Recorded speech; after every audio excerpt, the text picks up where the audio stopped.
사랑하는 우리 화평교회 성도 여러분, 어떻게 추석 명절 잘 보내셨는지 모르겠습니다. 이번 명절은 주중에 명절이 있었던 적은 오랜만이었기 때문에 긴 명절 연휴로 인하여서 충분한 휴식의 기간이 되었을 것으로 생각됩니다.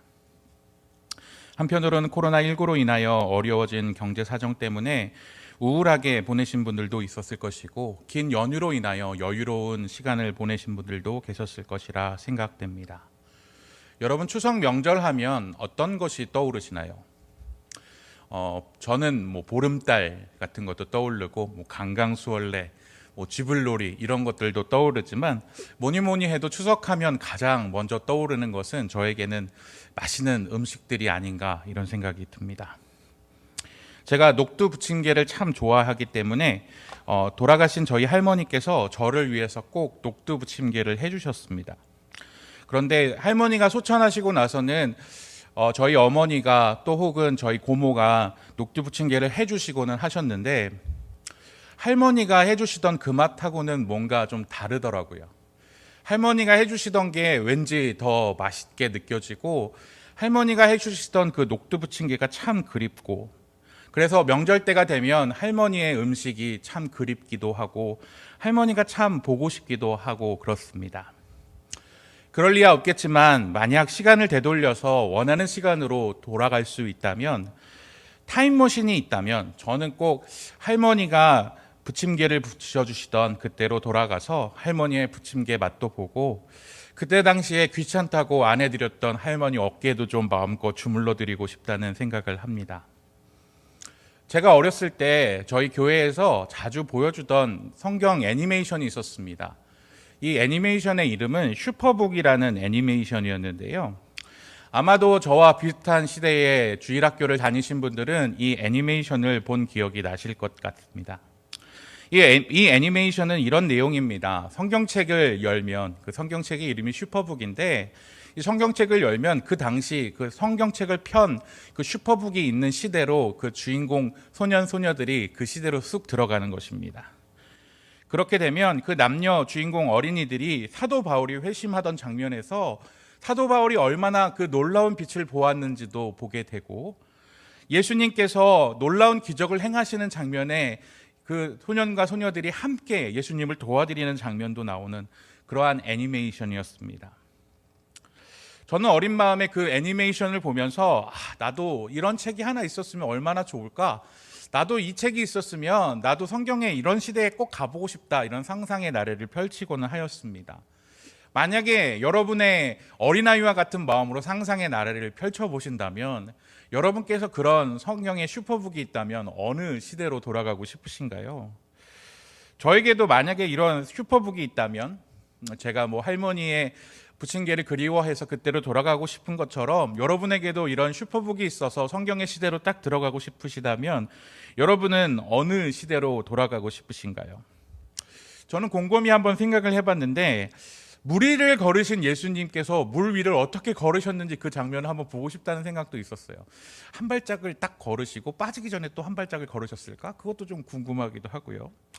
벳세다 들녘에서 예수님이 보리떡 5개와 물고기 2마리로 5,000명을 먹이신 그 사건에 딱 저도 모르게 끼어서 그 빵이 진짜 맛있었는지, 그 물고기가 얼마나 맛있는 건지 한번 그 사이에 껴갖고 한번 먹어보고 싶은 마음도 들기도 합니다.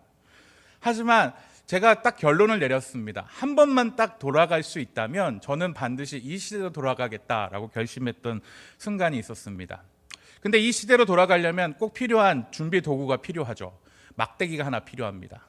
이 막대기를 가지고 제가 하와한테 휴작을 걸고 있는 뱀의 머리통을 후려 갈길 준비를 하고, 타임머신을 타고 슈퍼북을 탁 켜들고 에덴 동산으로 돌아가고 싶다라는 생각을 했습니다. 사실 우리 인간이 당하고 있는 수많은 고통들의 원인, 그 모든 것의 근거를 찾아가다 보면 그것은 결국에는 아담과 하와의 범죄로 인해서 우리의 모든 고통들이 시작된 것 아닙니까? 하와가 그 뱀의 꼬임에 넘어가지만 않았다면 여인들은 출산할 때 더 이상 고통에 시달리지 않아도 되고, 남자들은 땀 흘려 수고하여야 먹을 것을 얻는 것이 아니라 아무런 수고 없이 맛있는 것을, 하나님께서 주시는 것을 맛보고 감사할 수 있었을 텐데 말입니다. 죄를 짓지도 않았을 테니 바벨탑을 쌓지도 않았을 것이고 언어가 혼잡해지지도 않았을 것이니 이렇게 힘들게 영어 안 배워도 되고, 여러분 설교 준비할 때마다 헬라어, 히브리어 준비 안 하고 편하게 설교할 수도 있었을 것 같다는 생각도 합니다. 그리고 병이 생겨서 사람이 죽지도 않았을 것이니 사랑하는 누군가를 병으로 잃지도 않게 되었을 것입니다. 참으로 인간의 죄로 인해서 모든 인간들은 벗어날 수 없는 원죄를 가지고 태어나게 됩니다. 그 죄 때문에 인간에게는 정말로 많은 것들이 변화되었고 그 많은 것들에 적응하며 살아갈 수밖에 없게 되었습니다. 그 중에서도 인간에게 가장 치명적인 난제는 바로 죽음이라고 할 수 있겠죠. 오늘 우리가 함께 읽은 본문, 비록 다 읽지는 않았지만 요한복음 11장에는 한 가정에 생겨난 위기를 다루고 있습니다. 이 가정에 있어서 한 가장이 병에 걸려 죽게 되었고, 그 가정에 생겨난 위기를 주님이 해결해 주심을 통해서 우리가 죄로 인해 죽을 수밖에 없는 인간의 어떻게 보면 결정되어진 운명이 이제는 더 이상 그 운명이 극복하여져서 이제는 그 운명의 굴레를 벗어나서 새로운 희망을 얻게 된다라는 그 놀라운 기적이 오늘 본문을 통해 알게 되어지는 아주 의미가 깊은 본문이라 할 수 있을 것입니다. 오늘의 본문의 내용을 더 깊이 자세히 한번 살펴보려고 합니다. 오늘 문제가 발생한 가정은 나사로의 가정입니다. 나사로의 가정의 가장은 오라버니인 나사로입니다. 나사로에게는 2명의 여동생이 있습니다. 아마 여러분들도 잘 아시는 그 여동생일 것입니다. 마리아와 마르다. 예수님께서는 이 가정의 이 형제들을 너무나도 아끼시고 이들의 집이 예루살렘 인근에 있는 베다니에 있었기 때문에 예수님께서는 예루살렘에 방문할 때마다 나사로의 집에 방문하셨고 그 집에서 자주 묵고는 하셨습니다. 그런데 이 가정에 문제가 발생합니다. 이 가정의 기둥과 같았던 나사로가 그만 병에 걸려 죽을 병에 걸리게 된 것입니다. 그래서 마르다와 마리아는 예수님께 사람을 보내어 예수님께 도움을 요청하게 됩니다. 3절의 말씀입니다. 이에 그 누이들이 예수님께 사람을 보내어 이르되 주여 보시옵소서, 사랑하는 자가 병들었나이다 하니. 이 의미를 한번 풀어서 해석해 보자면 이런 의미가 되겠죠. 예수님, 당신이 사랑하고 아끼던 우리 오라버니 나사로가 병들어 죽게 됐어요. 우리도 사랑하는 오라버니지만 예수님이 정말 아끼고 사랑하던 우리 나사로 오라버니지 않습니까? 예수님 빨리 오셔서 고쳐주세요 하고 예수님을 고쳐주시기를 청한 것입니다. 예수님께서는 그 가정을 정말로 사랑하셨던 것 같습니다. 5절 말씀을 보면 예수께서 본래 마르다와 그 동생과 나사로를 사랑하시더니, 그 가정을 정말로 예수님은 아끼고 사랑해 주셨던 것 같습니다. 그래서 예수님께서는 그 가정에 저와 같았으면, 그 가정에 위기가 처해져 있고 예수님께서는 능력이 있으시다면 당연히 그 집에 가서 그 병을 고쳐주셨으면 됩니다. 예수님께서는 실제로 수많은 병자들을 고치시는 능력이 있으신 분은 아닙니까? 그렇다면 제가 만약에 예수님이라면, 아니 내가 정말 그 아끼는 우리 나사로가 병에 들었어? 내가 빨리 가서 고쳐줘야지 라고 하셔야 되는데 예수님께서는 좀 이상한 행동을 하십니다. 발걸음을 재촉하지 않으십니다. 6절 말씀입니다. 나사로가 병들었다 함을 들으시고 그 계시던 곳에 이틀을 더 유하시고, 바로 발걸음을 재촉하지 않으시고 이틀을 더 머물러 계셨다라고 말씀하십니다. 그리고 나서 예수님은 이틀을 더 기다리고 나서야 나사로에게로 가십니다. 그리고 나사로에게 도착했을 때는 이미 때가 늦어 나사로는 죽어버리고 말았고 이미 죽은 지 4일이나 지나버리고 난 후였습니다. 17절 말씀입니다. 예수께서 와서 보시니 나사로가 무덤에 있은 지 이미 나흘이라. 사람들은 생각했을 것입니다. 병에 걸렸던 나사로가 죽게 되었을 때 예수님이 와서 짜잔 하고 고쳐주었으면, 수많은 병자를 고쳤던 예수가 또 나사로라는 병자 하나를 고쳤을 뿐이구나 라고 생각했을 것입니다. 그런데 예수님께서는 이번 사건을 통해서 특별히 계획하고 의도하시던 바가 분명히 있으신 것이죠. 그래서 일부러 기한을 늦추시고 4일이나 늦게 방문하신 것입니다. 왜 그렇게 방문하셨는지는 우리가 읽지 않았던 4절 말씀의 그 이유를 분명하게 밝히고 있습니다. 4절 말씀입니다. 예수께서 들으시고 이르시되 이 병은 죽을 병이 아니라 하나님의 영광을 위함이요 하나님의 아들이 이로 말미암아 영광을 받게 하려 함이라 하시더라. 예수님께서는 왜 늦게 가시는지를 분명히 밝히고 있습니다. 하나님의 영광을 위함, 하나님의 아들이 이로 말미암아 죽은 나사로를 살림으로 말미암아 영광을 받게 하기 위함이다라고 분명하게 밝히고 있고, 그 이유 때문에 죽은 나사로가 죽은 지 4일이나 지나서 그 장소에 나타나시게 되는 것입니다. 자, 오늘 그래서 우리가 눈여겨볼 부분이 바로 이 본문입니다. 제가 이 본문의 말씀을 천천히 읽어볼 텐데 여러분께서는 예수님의 감정에 눈여겨보시면서 예수님께서 어떤 감정을 느끼셨는가 궁금해하시면서 읽어보셨으면 좋겠습니다. 32절부터 38절까지의 말씀을 제가 천천히 읽어보실 텐데 혹시 펜이 있으신 분들은 예수님의 감정이 나타나는 곳에 동그라미를 한번 치시면서 같이 따라와 보셔도 좋을 것 같습니다. 32절 말씀입니다. 마리아가 예수가 계신 곳에 가서 배웠고 그 발 앞에 엎드려 이르되 주께서 여기 계셨더라면 내 오라비가 죽지 아니하였겠나이다 하더라. 33절 예수께서 그가 우는 것과 또 함께 온 유대인들이 우는 것을 보시고 심령에 비통히 여기시고 불쌍히 여기사 이르시되 그를 어디 두었느냐 이르되 주여 와서 보옵소서 하니 예수께서 눈물을 흘리시더라.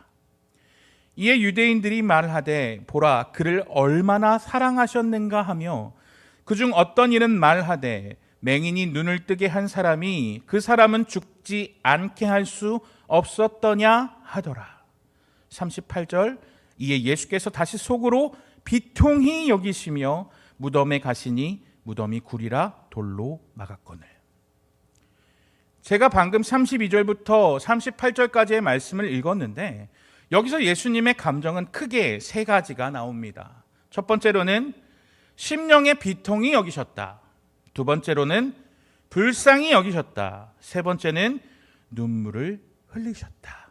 라는 세 가지의 감정이 드러납니다. 첫 번째로 비통히 여기셨다라는 말은 엠브리오마이라는 단어를 사용하고 있습니다.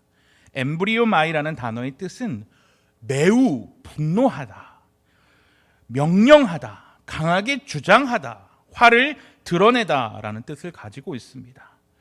자, 그 뜻을 가지고 33절을 읽어보자면 예수님께서는 마리아가 우는 것과 또 함께 온 유대인들이 우는 것을 보시고 마음에 비통히 여기셨다, 매우 분노하셨다, 그리고 강력하게 화를 드러내셨다. 왜 예수님께서는 사람들이 우는 것을 보시고 강력하게 화를 내시고 분노하셨을까요? 무엇에 예수님께서는 분노하셨을까요? 그것에 대한 의문점을 가지고 두 번째로 넘어가 볼까요? 불쌍히 여기셨습니다. 여기서 불쌍히 여기신다는 단어는 타라소라는 단어입니다.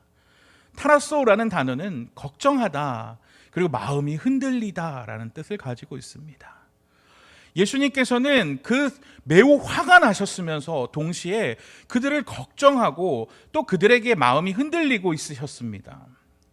그런데 이 말과 36절과 37절의 말씀을 이어서 읽다 보면 유대인들이 거기서 수군거리죠. 예수님께서 눈물 흘리는 모습을 보고 이렇게 수군거려요. 예수님이 나사로를 정말로 사랑하셨나 봐. 그런데 예수님께서는 사랑하시긴 하셨지만 죽지 않게는 할 수 없었나 봐 라고 얘기하는 모습을 보니까 예수님께서는 내가 무능력해서, 내가 아무 능력이 없어서 그런 건 아니었다는 것을 알 수 있습니다. 자, 그리고 세 번째, 눈물을 흘리셨다라는 단어를 또 보겠습니다. 다크리오라는 단어를 사용하고 있는데, 여기서는 크게 소리내어 울지 않고 깊게 탄식하며 눈물을 흘리는 장면입니다. 흑흑흑흑 하고 우는 게 아니라 눈물을 그냥 깊게 탄식하면서 눈물이 쭈르륵 흘러내리는 장면입니다. 그 장면이 35절 말씀인데, 예수님께서 그를 어디에 두었느냐 이르되 주여 와서 보옵소서 하니 나사로의 무덤을 보시면서 눈물을 주르륵 흘리고 계시는 장면입니다. 이 장면을 근거로 예수님의 감정을 볼 때 우리는 이것을 종합하여서 볼 수 있는 겁니다.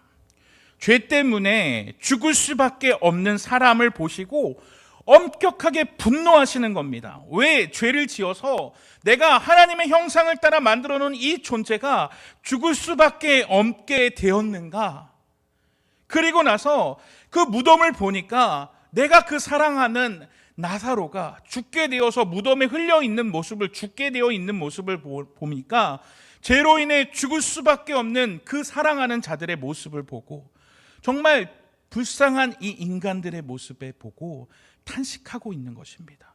그리고 나서 그러면서도 아직도 자신을 이해하지 못하고 그 수많은 기적을 보면서도 예수님을 믿지도 못하고 왜 자신들이 죽어야 하는지도 알지도 못하고 하나님이 보내신 예수님을 보면서도 믿지도 못하는 그들을 보면서도 분노하시고 탄식하면서 안타까움에 눈물을 흘리신 장면, 그것이 바로 오늘의 본문이라는 것이죠. 예수님께서는 죽을 수밖에 없는 우리를 위해서 이 땅에 오셨고 그러한 우리를 구원하기 위해서 이 세상에 오셨습니다. 그리고 예수님을 통해서 예수님을 믿기만 하면 영생을 얻게 만들어주기 위해서 이 세상에 오셨습니다. 예수님께서는 자신이 왜 오셨는지를 요한복음 3장 16절을 통하여 명백하게 밝히고 계십니다. 우리 모든 자들이 알고 있는 그 말씀, 우리 같이 한번 뜻을 생각하면서 읽어볼까요? 시작! 하나님이 세상을 이처럼 사랑하사 독생자를 주셨으니 이는 그를 믿는 자마다 멸망하지 않고 영생을 얻게 하려 하심이라. 멸망하여 죽지 않고 영생을 얻게 하기 위하여 예수님께서는 오셨습니다. 죽을 수밖에 없는 그들을 보며 탄식하시며 눈물 흘리시며 안타까워하시며 믿지 않는 그들을 보시면서 돌아오라고, 나를 믿으라고, 나를 믿기만 하면 너희가 멸망하지 않고 영생을 얻을 수 있는데, 영원히 죽음을 보지 않고 하나님 나라로 갈 수 있는데 왜 나를 믿지 못하고 있느냐며 안타까워하시며 탄식하고 계신다라는 것입니다. 인간에게 생로병사는 피할 수 없는 운명이지만 그 죄로 인해 죽을 수밖에 없는 인간을 위해서 하나님이신 주님께서 인간의 몸을 입고 이 땅에 오셨고 우리를 구원하기 위해서 자신의 몸을 희생하여 십자가에 죽으셨습니다. 그리고 그를 믿는 자마다 죽지 않고 영원한 생명을 볼 수 있도록 하기 위하여 죽을 수밖에 없는 우리를 보시며 불쌍하게 여기시고 탄식하시며 안타까워하시며 그 죄를 가지고 분노하시며 마음에 불쌍히 여기시며 우리를 구원하기 위해 주님이 오셨다라는 것입니다. 그럼에도 불구하고 유대인들은 아직도 예수님을 믿지 못하고 저는 아무런 능력이 없어서 저가 죽기 전에는 고칠 수 없었나 봐, 저는 아무런 능력이 없나 봐, 나사로를 사랑한다고 말하면서 고칠 수도 없나 봐 라고 예수님을 부인하고 예수님을 비웃고 예수님을 저주하고 있는 모습을 보면서 예수님은 안타까움과 분노와 안타까움에 눈물을 흘리고 계시는 것이죠. 이들의 모습이 바로 우리의 모습이 아니라고 우리는 당당하게 말할 수 있을까요? 죄라는 단어는 하마르티아라는 단어입니다. 이 단어의 원어적인 뜻은 관역을 벗어나게 하다라는 것입니다. 관역이 있으면, 하나님께서 원하는 삶이라는 관역이 있으면 그 가운데를 정확하게 관통하게 사는 것, 그것이 하나님이 우리를 만드신 목적이라면 죄라는 것은 그 관역을 벗어나게 하여서 내 마음대로 살아가게 하는 것, 그것이 바로 죄 아닙니까? 우리는 인생을 살아가면서 얼마나 많은 하나님이 원하는 관역이 아니라 내가 원하는 관역으로 살아가려고 할 때가 너무나도 많이 있습니다. 하나님, 내가 원하는 것 좀 주세요. 내가 원하는 것을 들어주시지 않으면 안 돼요. 하나님, 이런 것도 못해주면서 무슨 하나님이에요? 하나님, 왜 내 병을 고쳐주시지 않나요? 왜 하나님 나에게 힘든 일을 해결해 주시지 않나요? 왜 나의 직장에 어려움을 주시나요? 왜 나의 경제적인 어려움을 주시나요? 왜 나에게 실직의 위험을 주시나요? 왜 나의 경제적 어려움을 주시나요? 그렇게 내가 원하는 관역이 아니면 필요 없다고, 하나님이 원하는 관역 따윈 필요 없다고, 내가 원하는 대로 하나님을 평가하고 재단하고 내가 원하는 하나님을 원하고 있는 것이 우리의 모습 아닙니까? 떼부리며 어린아이와 같이, 언제까지 어린아이와 같은 신앙의 모습으로 하나님 이것 주세요, 이것 주세요, 이것 주세요, 그런 모습으로 살아가고 있는 저의 모습과 여러분의 모습은 아닌지 오늘 말씀을 보면서 우리가 돌이켜보기를 소망합니다. 그렇게 우리는 주님을 벗어나고 하마르티아, 관역을 벗어나는 우리를 위해서 주님은 눈물을 흘리고 탄식하면서 돌아오라, 돌아오라, 눈물 흘리며 우리를 기다리고 계시고, 지금이라도 아들아, 내가 너를 기다리고 있지 않니? 탄식하면서 우리를 보고 있습니다. 눈물을 흘리며 우리의 죄에 분노하시며 우리를 안타까워하시며 우리를 보고 계십니다. 그렇게 하는 이유는 무엇입니까? 주님은 우리를 사랑하시기 때문입니다. 여러분, 주님은 눈물과 비통과 불쌍히 여기심으로 지금 우리를 바라보고 계십니다. 사랑의 눈으로 우리를 보면서 지금 이 순간에도 주님은 우리를 기다리고 계십니다. 돌아오기만 한다면, 내 마음대로 내가 원하는 하나님이라는 관역에서 벗어나 하나님이 기뻐하시는 관역이라는, 하나님이 원하시는 하나님의 말씀대로라는 관역으로 돌아오기를, 하나님이 기뻐하시는 거룩이라는 삶으로 돌아오기를 주님은 기다리고 계십니다. 우리가 돌아오기만 한다면 주님은 하늘보다 넓은 그 가슴으로 우리를 기다리시고 돌아왔을 때 우리를 품 안에 품어 주실 것입니다.